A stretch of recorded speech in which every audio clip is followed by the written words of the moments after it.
Servus, Glück auf und herzlich willkommen zu einem weiteren FC Bayern Talk. Ja Leute, diesmal Spielanalyse gegen Borussia Dortmund. Ich habe es ja angekündigt, bisschen andere Umgebung. Ich bin bei meiner Sister. Wir haben gerade natürlich das Dortmund-Spiel geguckt mit einem Dortmunder Gast hier. Ansonsten fast nur Seppels. Ähm, ja, wild. Wild, wild, wild. Ähm, eigentlich können wir es in zwei Sätzen kurz zusammenfassen, ähnlich wie das Spiel gegen Saarbrücken, wo alle Note 4 waren oder alle Note 5 waren, plus auf zwei Spieler Note 6, können wir es nicht mal zusammenfassen mit alle waren Note 2, bis auf drei Spieler, die Note 1 waren, würde ich Upamecano zu 10, Harry Kane und Leroy Sané. Das sind die drei Spieler, die rausgestochen haben. Ansonsten, ja, wenn wir ein bisschen zynisch sind, wie wir hier sind auf diesem Kanal, halten wir natürlich fest, dass ein Joshua Kimmich nicht auf dem Platz stand. Ja, das gegen Dortmund. Ähm, Wild, wie wir die Dortmunder dominiert haben. Ja? Also ich habe erste Halbzeit einen Torschuss registriert von Dortmund, der wirklich gefährlich war. Zweite Halbzeit zwei, ja, obwohl wir den Upa in der 60. Minute ausgewechselt haben.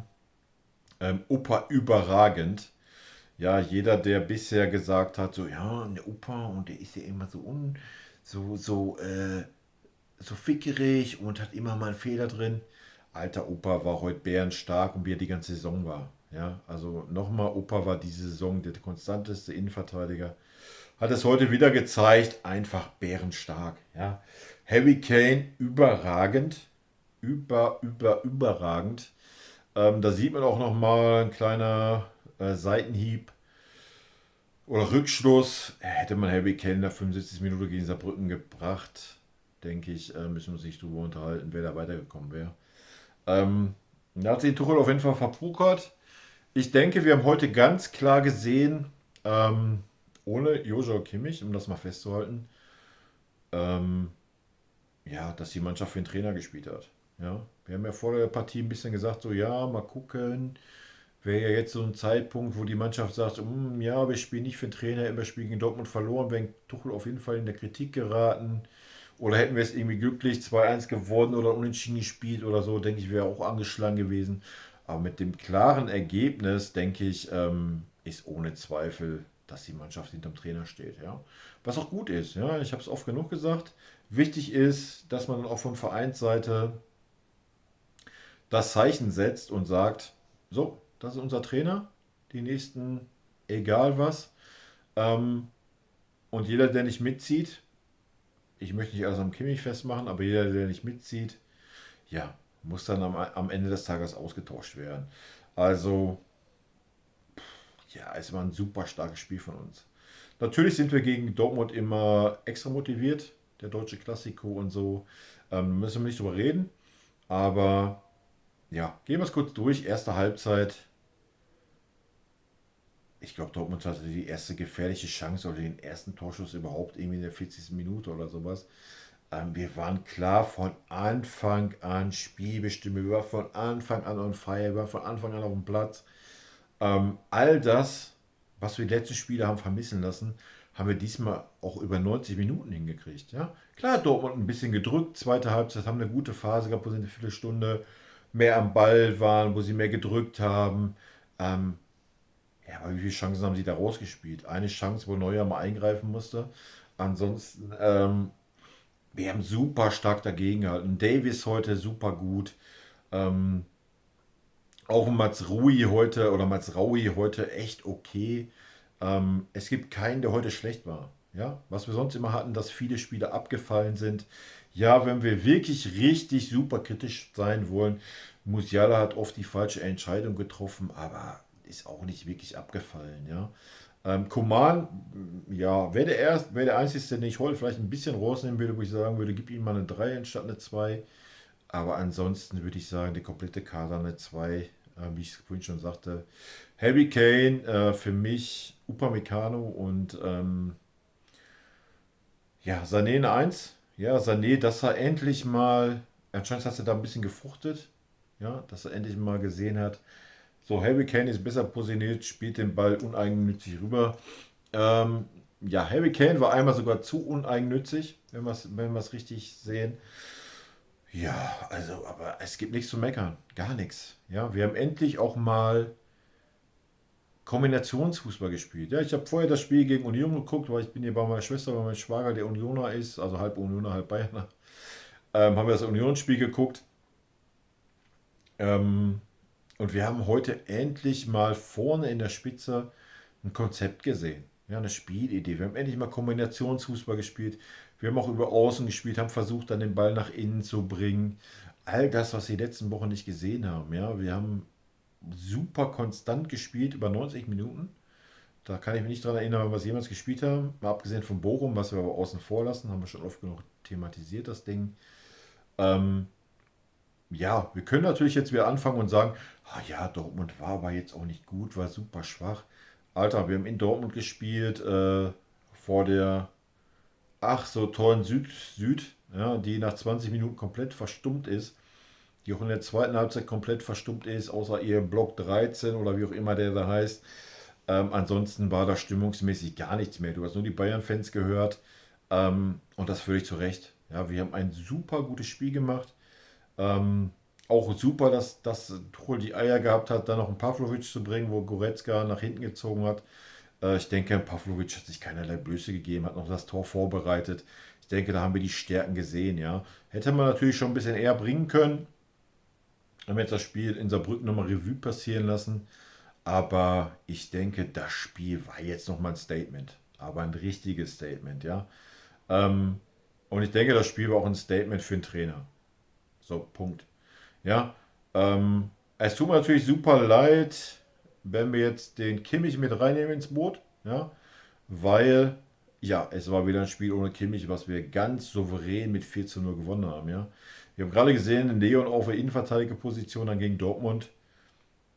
Alter, er war eine Maschine, Alter. Da kann mir doch keiner erzählen, dass er die Sechserposition, die natürlich der Leimer gespielt hat, vorher, dass Leon die Sechserposition nicht einnehmen kann, Leute. Ja, also eigentlich kann man nichts gegen Kimmich. Ihr Leute, ihr wisst, das, was meine Meinung ist. Ich halte viel von Kimmich, aber nicht auf der 6. Ja, Punkt. Ähm, Wenn ich die Spiele jetzt sehe, jetzt auch wieder das Spiel gegen Dortmund in Dortmund, du musst Dortmund erstmal so verstummen lassen, ja. Und was wir teilweise dann auch schnell in die Spitze gespielt haben, ohne ein Kimmich, ohne dass ein Spieler da war, der das Spiel super langsam gemacht hat. Da muss man einfach sagen, hoffentlich hat der Tuchel die Eier, in den kommenden Spielen zu sagen, weißt du was, Josua, wenn du spielen willst, gehst du auf die Rechtsverteidigerposition, solange unsere beiden im Mittelfeld fit sind, beziehungsweise solange auch ein Pavlovic fit ist. Ja, Pavlovic hat super gemacht nach der Einwechslung. Also warum nicht Pavlovic auf der 6? Ich habe es vorher gesagt, ein Weimer auf der 8 wird super wichtig heute gegen Dortmund. Und genau das hat er gezeigt. Ja, super aggressiv, super gegen den Ball. Aber dann auch die Ruhe gehabt, wenn wir den Ball hatten, hat einen guten Pass gespielt, hat das Spiel gut geöffnet. Ich denke, heute gibt es auch nichts zu meckern über Leimer. Das Zusammenspiel mit Goretzka hat super geklappt. Ähm, ja, heute generell haben wir wenig zu meckern. Fonsi auch viel verbessert. Natürlich hat er ja seine Läufe gehabt, offensiv. Die hat er aber vorher schon gehabt. Da gibt es gar nicht drüber zu reden. Aber auch defensiv heute viel konzentrierter. Mats Raui heute auch defensiv war er zur Stelle, wenn es sein musste. Ja, wir haben heute nicht das Problem gehabt. Allein in erster Halbzeit haben wir zweimal gesehen, Dortmund war jetzt nicht so oft im Spiel, fairerweise, müssen wir sagen. Wir haben sie super hart dominiert in der ersten Halbzeit. Aber wenn sie es dann mal versucht haben über die Seite von Fonsi, ich kann mich noch genau daran erinnern, hat der Fonsi heute einfach mal eine Flanke verhindert. Was wir seit Wochen nicht mehr gesehen haben, ja. Natürlich deutscher Klassiko, die Spieler sind alle noch ein bisschen motivierter. Wenn man das Spiel mit Saarbrücken vergleichen, kannst du nicht vergleichen. Ähm, Natürlich, wenn wir jetzt irgendwie sagen wollen, wenn wir es negativ sagen wollen, können wir sagen, ja, es lag daran, weil es Dortmund ist. Für mich war es ein klares Zeichen, dass die Mannschaft hinter Tuchel steht, was ich völlig legitim finde, völlig gut finde. Nochmal, die Ecken alleine heute vom Sané waren so gefährlich, Alter, wie es ein Kimmich gar nicht hinkriegt.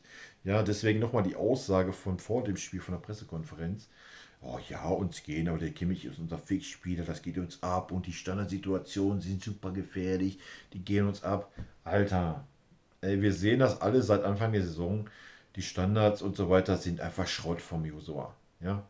Also am Ende des Tages konnte uns nichts Besseres passieren, als dass ein Josa die rote Karte sieht. Ja, gegen Saarbrücken war er wieder auf dem Platz. Ich will jetzt nicht alles am Kimmich festmachen. Nochmal, der Kimmich ist einfach kein Sechser, Punkt. Ja, und der Kimmich macht das Spiel so lahmarschig, weil er das einfach nicht geschissen kriegt, sich da mal zu drehen und mal den Ball direkt in die Spitze zu spielen. Ähm, ja, da müssen wir nicht drüber rumreden. Ne? Punkt. Wir haben jetzt noch ein Bundesligaspiel ohne Kimmich. Gegen Galatasaray ist er wieder dabei. Das reimt sich sogar.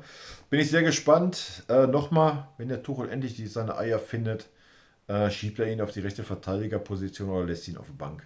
So, das ist auch gar nichts gegen Josh. Ähm, Ich habe es auch gesagt, er hat zwei gute Spiele gemacht gegen Bochum, gegen Darmstadt, die zweite Halbzeit. Aber ansonsten ist das Rotze, was er spielt. Punkt, Alter. Und wenn wir es heute gesehen haben, wie ihn Goretzka den Innenverteidiger gegeben hat, wie er schon gegen Münster getan hat, können wir doch festhalten, dass ein Goretzka das auch auf der Sechserposition hinbekommt. Ja, da müssen wir noch nicht drüber rumreden. Ja, und dass ein Leimer als Achter das kann, ja, wenn er einen dahinter hat, worauf er sich verlassen kann, haben wir doch heute auch gesehen, wie wichtig er sein kann, wie viele Bälle er erobert hat, wie oft er gestört hat. Ja, genau, obwohl er einfach nur, obwohl er einfach nur in den Räumen war, ja, in den wichtigen. So, ähm, das alle ohne Josh.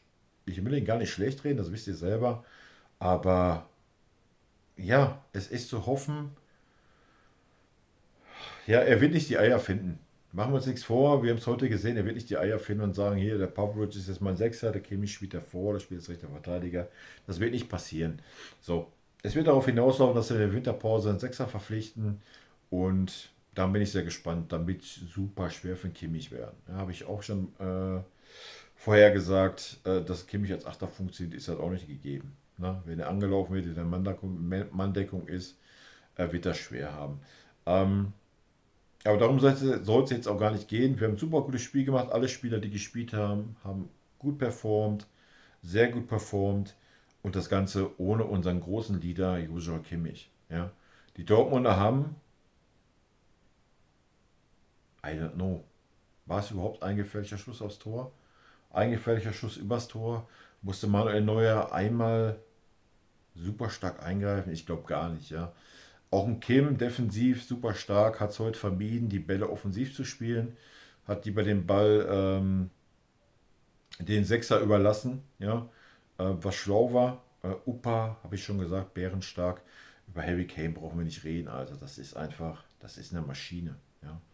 Also das ist krank, was dieser Typ kann, allein wie uneigennützig er ist. Alter, ich finde einfach keine Worte für einen Harry Kane. Das ist unglaublich einfach, ja.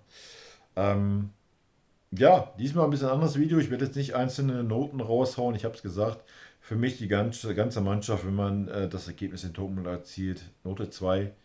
Harry Kane, Leroy Sané und Upa, der 60 Minuten gespielt hat, für mich Note 1. Und damit beschließe ich das hier. Diesmal ein bisschen anderes Video. Sorry Leute, ich bin nicht zu Hause. Ich bin nicht in meiner gewohnten Umgebung. Ich kann keine Statistiken aufrufen oder euch einen schönen Hintergrund bilden oder sowas wie mit meiner Sister. Und ja, ich bedanke mich trotzdem fürs Zusehen. Rot-weiße Grüße gehen raus. Wir hören uns am Dienstag, 18 Uhr im Stream auf Twitch, wo wir das Spiel gegen Saarbrücken, was natürlich super kritisch ist, aber auch dann das super positive Spiel gegen Dortmund ein bisschen Revue passieren lassen. Ähm, Gegen Saarbrücken haben alle Kritiker vom Tuchel richtig Nahrung gekriegt. Richtig Nahrung. Gegen Dortmund das Spiel wurden alle Kritiker vom Tuchel aber mal richtig wieder Wind aus den Segeln genommen. Von daher denke ich, wird das ein super interessanter Stream werden am Dienstag. Ich freue mich auf euch. Rot-weiße Grüße gehen raus. Leute, habt einen schönen Sonntag, habt einen schönen Start in die Woche am Montag und wir sehen uns Dienstag, wer Bock hat, 18 Uhr auf Twitch. Ich freue mich auf euch. Tschüssi.